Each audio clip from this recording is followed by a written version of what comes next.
বর্ষা এলেই রূপ পাল্টে যায় চাপড়া বিলের। চারিদিকে শুধু পানি আর পানি। কিন্তু আপনি কি জানেন ঢাকার একদম কাছেই এমন একটি জায়গা আছে যা বর্ষায় রূপ নেয় মিনি কক্সবাজারে, যা ভ্রমণপিয়াসীদের কাছে বাশুলিয়া নামে পরিচিত। শুকনো মৌসুমে যেখানে ফসলের মাঠ, আর বর্ষা আসলেই রূপ নেয় বিশাল সমুদ্রে। উত্তাল ঢেউ আর দিগন্ত বিস্তৃত জলরাশির কারণে স্থানীয়রা একে ভালোবেসে ডাকেন বাসাইলের মিনি কক্সবাজার। বাশুলিয়ার মূল আকর্ষণ হলো এখানকার শান্ত পরিবেশ এবং বিলের মাঝে এক পায়ে দাঁড়িয়ে থাকা হিজল গাছগুলো। নৌকায় বসে বিকেলবেলার সূর্যাস্ত দেখার অনুভূতি এক কথায় অসাধারণ। ঢাকার মহাখালী বা কল্যাণপুর থেকে টাঙ্গাইলের বাসে উঠে নেমে যাবেন করাতিপাড়া বাইপাস।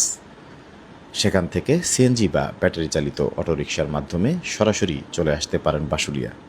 নাগরিক জীবনের ক্লান্তি মুছে প্রকৃতির মাঝে হারিয়ে যেতে চাইলে এই বর্ষায় আপনার পরবর্তী গন্তব্য হতেই পারে টাঙ্গাইল জেলার বাশুলিয়া। প্রকৃতি আমাদের আনন্দ দেয়, তাই সেখানে গিয়ে প্লাস্টিক বা ময়লা ফেলে পরিবেশ নষ্ট করবেন না।